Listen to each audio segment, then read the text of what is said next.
Kitchen అమ్మమ్మకి తిరిగి స్వాగతం. ఈరోజు మనం చేసుకోబోయే రెసిపీ మినపప్పుతో గారెలు.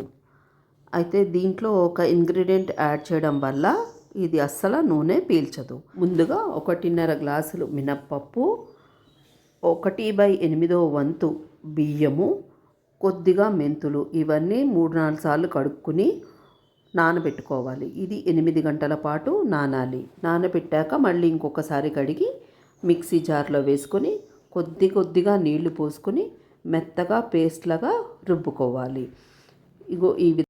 పిండి ఈ విధంగా మెత్తగా రుబ్బుకోవడం వల్ల గారెలు చాలా ఫ్లఫీగా వస్తాయి. బియ్యం యాడ్ చేసినందుకు ఏంటంటే క్రిస్పీనెస్ కూడా వస్తుంది.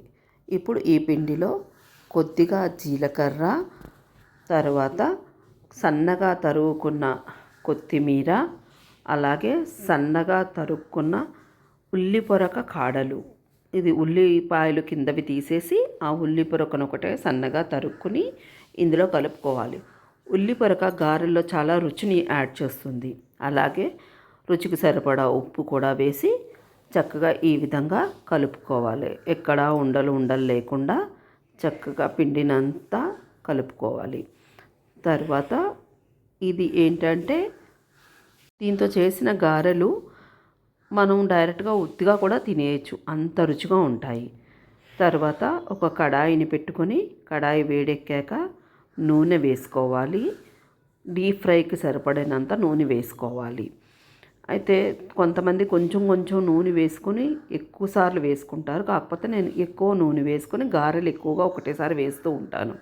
దీనివల్ల ఏంటంటే మన టైం సేవ్ అవుతుంది. తర్వాత ఈ మిశ్రమాన్ని ఒకసారి చూద్దాము. ఒకవేళ మీకు మరీ గట్టిగా అనిపిస్తే ఒక 2 చుక్కలు నీళ్లు వేసుకోవచ్చు.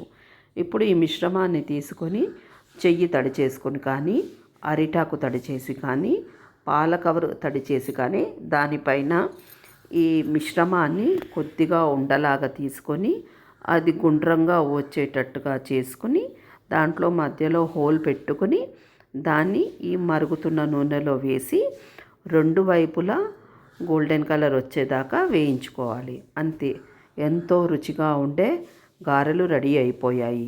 మీకు కనుక ఈ రెసిపీ నచ్చినట్టయితే లైక్ చేయండి, షేర్ చేయండి, సబ్స్క్రైబ్ చేయండి.